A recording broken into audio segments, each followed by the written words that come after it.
I'm Norma Walton, and this is Norma Walton Talks. Today we're going to discuss how if you love what you do, the money will follow.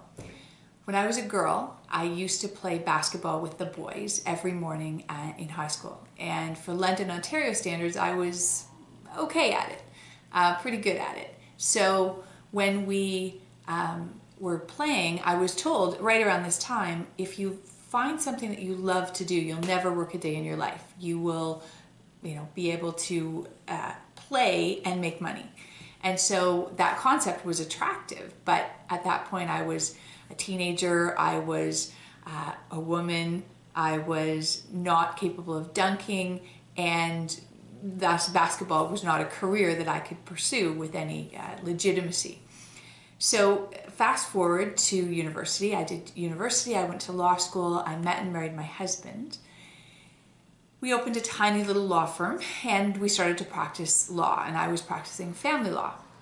And although I loved some of my clients, I was really fortunate with the people that I met and the experiences that they shared with me.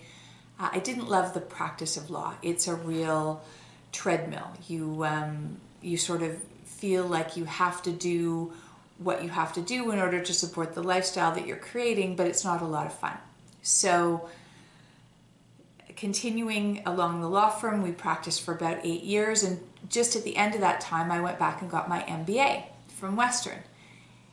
And finally, this advice I'd been given so much earlier in my life started to make a bit of sense, because I loved the Excel modeling, I loved the financial aspects of it. I realized that I really found real estate interesting, and it became clear that there might be a career in doing something that I loved where I could actually make some money, which was an interesting concept.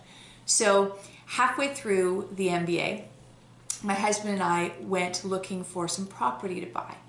And we came upon this property that our realtor kept saying to us, like, what are you doing? You're two lawyers, you don't have a lot of real estate experience, you don't have a lot of money, far as I can tell. Like, why are you looking at these properties?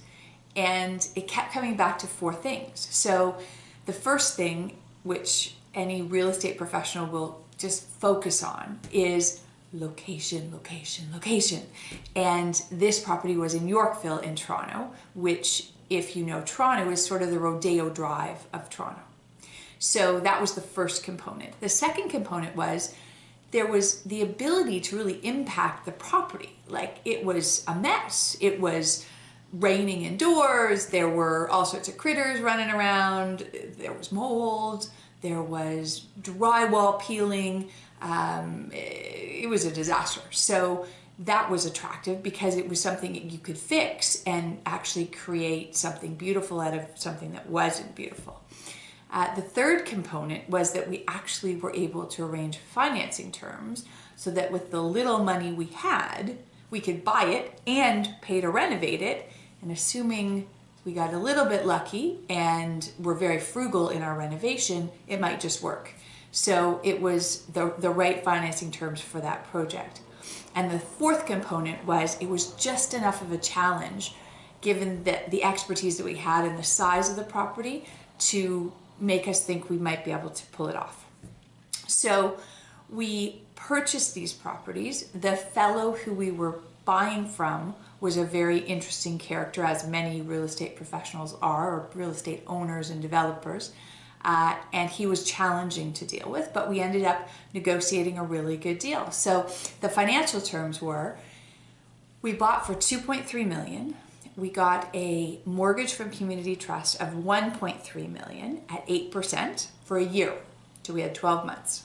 We then negotiated with the vendor, who was really having difficulty, that he would give us an $800,000 vendor take-back mortgage as a second. So what we had to do is put $200,000 down, plus closing costs, which in Toronto are about 2% of your purchase price, and then the remainder, because we had $500,000 total, the remainder of about $250,000, $300,000 we could put towards renovation.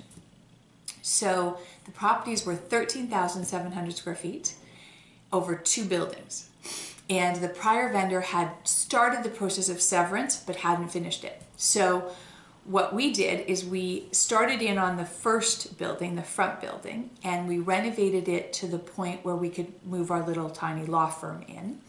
And we used Craigslist and Kijiji and stuff at the side of the road, and carpet runs that were end runs, and tile runs that were end runs, and anything someone would donate us for free. I mean, we were incredibly frugal and careful with our money. And so the law firm moved into the first 2 floors.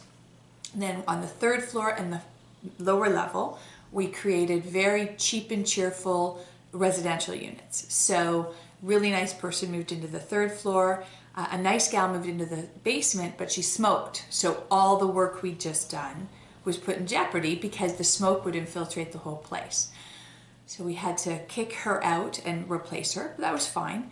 While we were renovating the front building, we started the severance process again to divide them into 2 separate properties. So that was in process, and then we turned our attention to the back building.